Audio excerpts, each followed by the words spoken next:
you to just consider something that we talked about on Monday a little bit. We were discussing the fact that we live in a culture, and that culture, by virtue of the fact that there is a little g, God of this world, and in 1 John 5:19, the whole world lies in his hands. And in Ephesians chapter 2 and verse 1 through 3, we all were by nature living in that.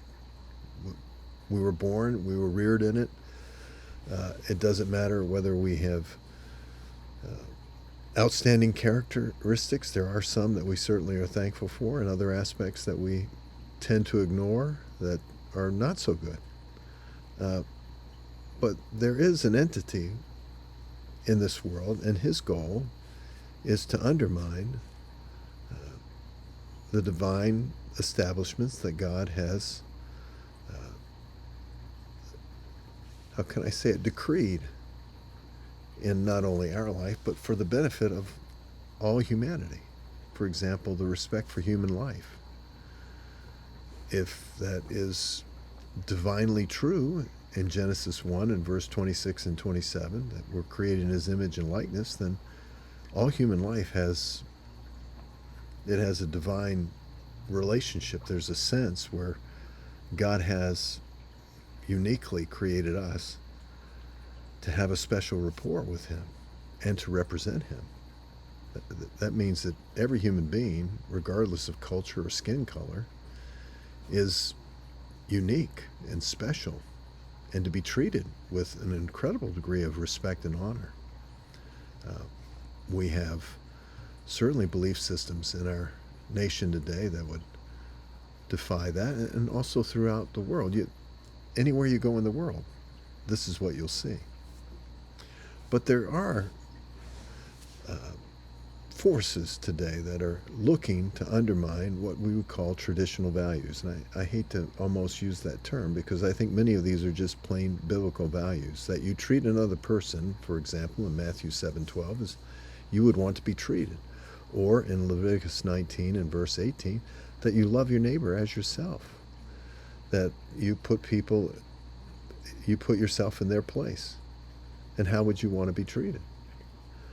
So to steal is to what?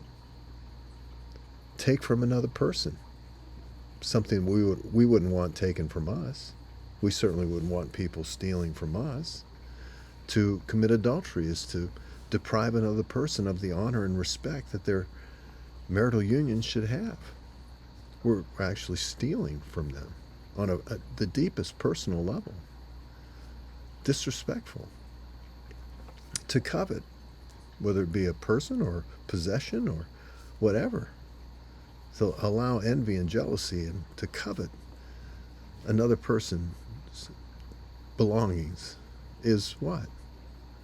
You're actually diminishing them and exalting yourself.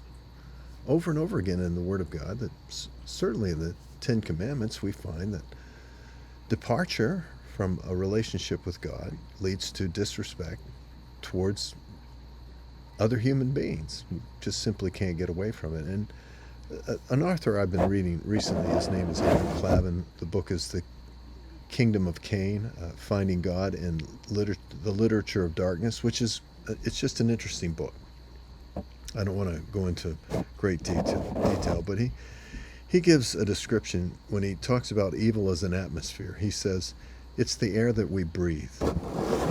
Its temperature changes. It carries the storm and the summer day to this location and then that. But the stuff it's made of never changes, he says. Science and technology so improve the quality of our lives that they create the illusion that we ourselves have grown nobler until we commit the next enormity, armed with new devices and old desires.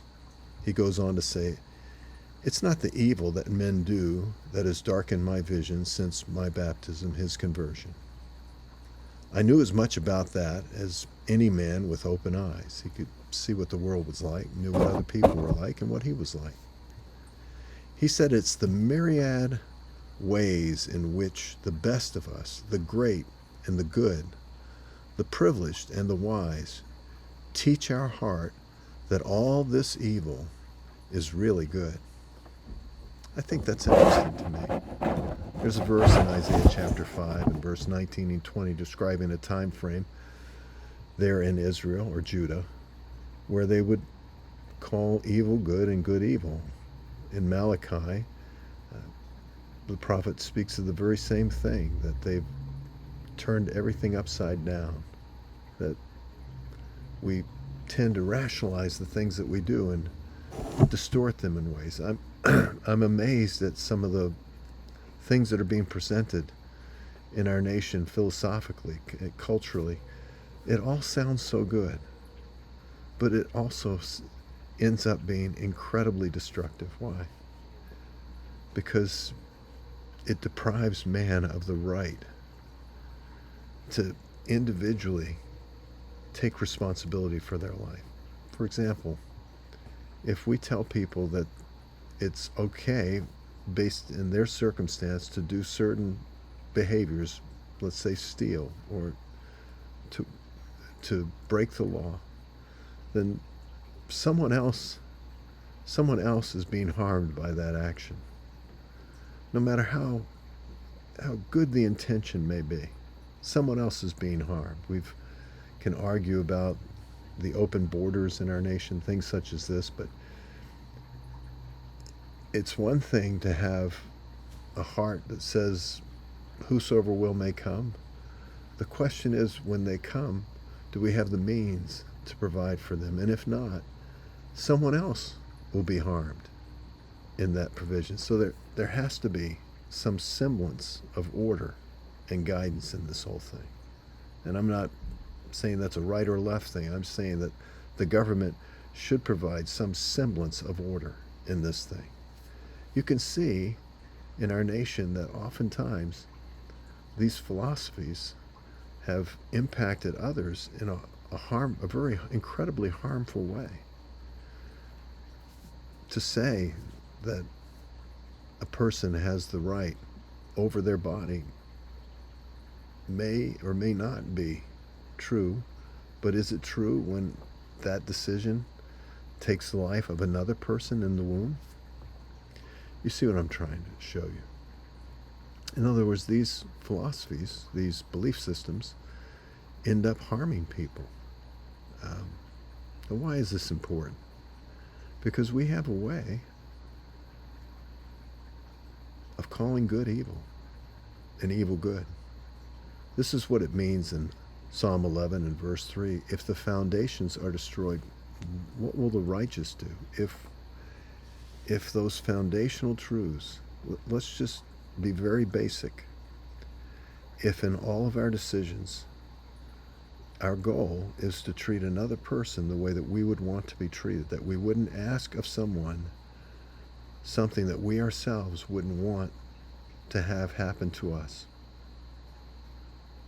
We don't allow for someone to get hurt by another individual and not have consequences. Why? Because I can't imagine that any person making those, and any judge, any district attorney, any person, any lawyer out there would want that to happen to them and have no consequence to the person that did it. We just simply wouldn't. But when we don't think in such a way, people often use, well, who is my neighbor? And we should love our neighbors. Love our neighbors, but love our neighbors, teaching each of us, all of us, to treat another person the way that we would want to be treated, not to do harm to another and accept that as being good or excusing it.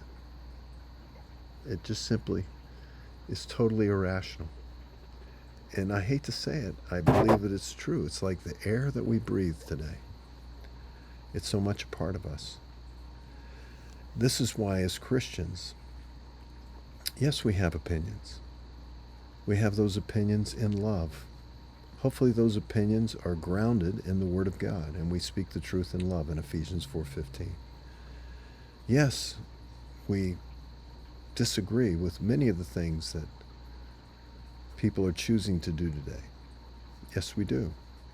But at the same time, we live our life in such a way as to treat another person with the kindness and the respect and the decency that we would want to be treated with.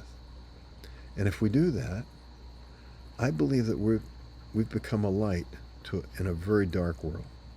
And we'll talk about that more the next time. Till next time, friends, God bless you.